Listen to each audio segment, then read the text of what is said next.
They realised they could do this more often through taking even a very small shareholding of a horse. Micro syndicates seem to offer group visits to the yard on a regular basis, and people with larger shareholdings in syndicates like ours will get much more access than that. Yes, indeed. Now, micro syndicates that you mentioned, for the benefit of listeners, are very large racing clubs where you don't own the horses, but you can get involved for a very, very modest amount. If you want to step up a gear and spend a little bit more money, then the likes of Solaria Racing offer a little bit more. So we offer 2 owners' badges to the races whenever the horses run. They can visit the stables, watch the horses work on the gallops, imbibe in the odd glass of champagne. And I also like to put together a calendar of racing hospitality events, which can include visits to major stud farms and even racing trips abroad.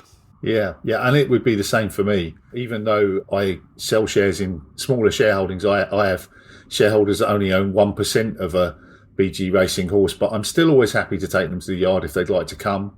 While I was away, I arranged for 3 of my shareholders to have a morning at Michael Atwater's yard, and I'm taking another guy up for a morning on the gallops next week. And whilst obviously I can't be at the yard every single day, getting under the trainer's feet, but if any of my shareholders want to come to the stables even 5 or 6 times a year, they'll certainly get the opportunities to do so. The phrase I like to use is getting inside the inner sanctum and having access to the side of the sport ordinary racegoers don't have. Yeah, that's spot on. And another thing I regularly get asked by people is, how much does it cost to go racing when we have a runner? Obviously, as we know, in the majority of cases, the answer to that is nothing at all. There might be a small charge if I have a large group of owners attending for the same horse and I need to buy some extra badges to get everybody in. But in general, in the majority of cases, that admission's free. It usually includes access to the owner's facilities, which can be complimentary food and tea and coffee, and that all-important access to the paddock and the unsaddling areas where the owners get to talk with their trainer and their jockey both before and after the race. It's definitely an inside the rails experience. Oh, nice plug for the podcast, Phil. Like it. Very good. But you're absolutely right. If you'd like to get involved, listeners, visit the RSA website. That's the Racehorse Syndicates Association website, or Inside the Paddock website, or ask us for advice. Yep, and we should say there are options to sort all budgets and indeed geographic locations. Some of those micro syndicates we were talking about do start at around £50 a year. But even a significant shareholding is not significantly more than that. And there are syndicates with horses trained all over the country. So if people are really keen to get stable access on a regular basis, then they can find one that's got a horse trained locally to them. But don't just take our words for it. It's fantastic. If you want to get involved in horse racing, like I did, but didn't want to go in at the deep end, it's just a fabulous way of a relatively small cost to learn about it and get involved in it.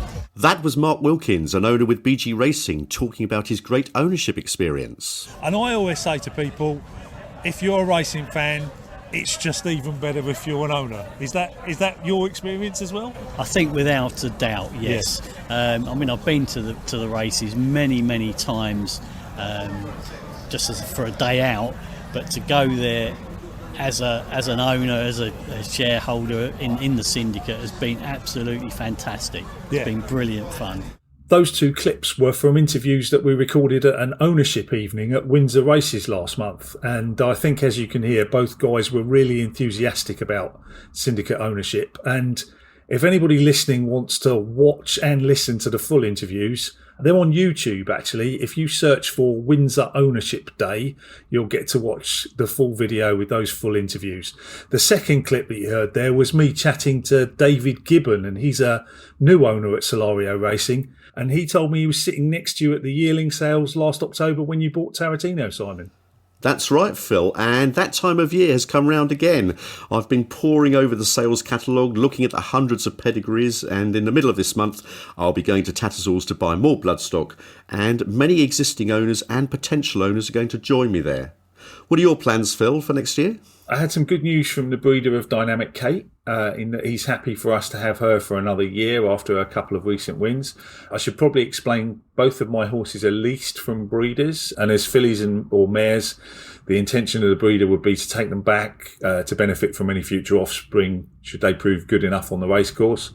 Dynamic Kate's breeder is intending to do that, but not this year. I roll our shareholding on an annual basis from the 1st of November, which is when we acquired her a few years ago, and he's agreed to let us race her for another year until October 2023. I'm not certain just yet what we're doing with Far Too Beautiful. Her ownership runs on calendar years. I'd like to see whether she can show us a bit better form once she's back on soft ground or over hurdles before making a decision on another year. But I think her breeder would be open to us having her for another year if we want her. If we don't have her, I would definitely get a replacement for her. And I may also get a third horse for next year as well, but I haven't finalised that yet. Obviously, I've said my shareholding periods run year to year, and I allow members to drop out whether we keep the horse or not. But we also said all syndicates are different. So how do you operate things in Solario Racing in that regard? Yes, well, we also run from November the 1st to October the 31st. And at the end of the contract, each owner has a vote. So at the end of Sharp Distinction's 2 years, I'm delighted to say unanimously they decided to keep him on as a 4-year-old next year, which is great news. Twilight Bay, really, she's in the sales. She's a lovely little filly, but she hasn't quite lived up to our great expectations, but never mind. Tarantino's into his 2nd year, so he automatically stays in training next year. Okay, and Dancing in the Woods? Yes, he's 5. It's still very fluid at the moment. He is in the sales, but we'll see. Now, I thought it'd be nice to finish on a couple of other racing news stories. Firstly, the Strategy Summit into Racing held recently. Your thoughts, Phil? I'll have to put my solicitor/lawyer's tone of voice on again for this one. I mean, strategies are good, aren't they? And they are a necessary first step in anything big. So you wouldn't expect much different at the moment. But then again, strategies don't deliver anything.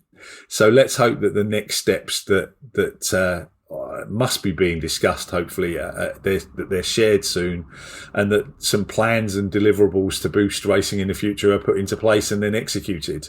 The good news is there does seem to be an appetite to deliver some benefits, but let's hope that everybody involved is happy to pull together and compromise where necessary so that we get some meaningful progress. Hear to that. Yeah, look, racing's really got to pull together, preferably in the same direction, and put some of its vested interests aside for once.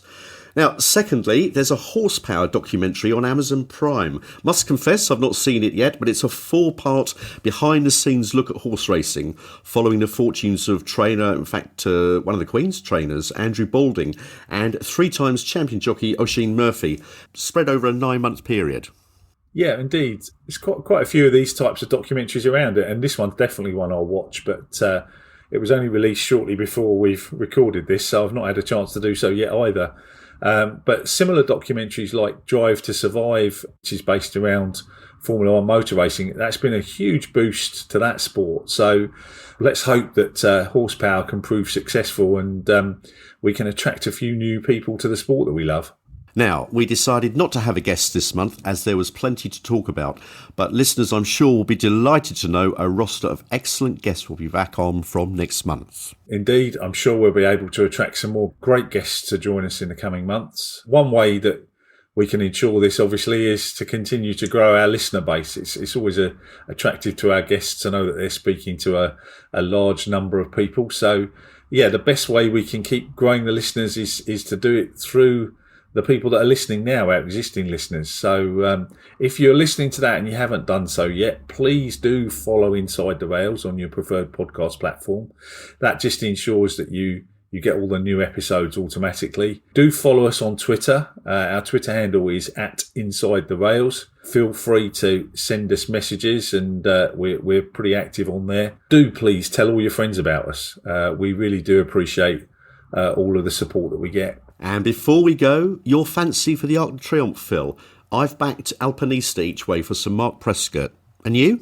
I should hasten to add or start with the fact that I don't have a very successful track record betting in the Arc, and I also don't have a particularly strong view at the moment. I wouldn't argue with your selection, actually, but if the ground was decent, I'd be interested in a Japanese runner, title holder, and I also think Mishriff would look overpriced if it did come up as decent ground, but decent ground at Longchamp is getting pretty unusual in recent years. So, yeah, Alpinista or perhaps Westover would be the two I would be looking at.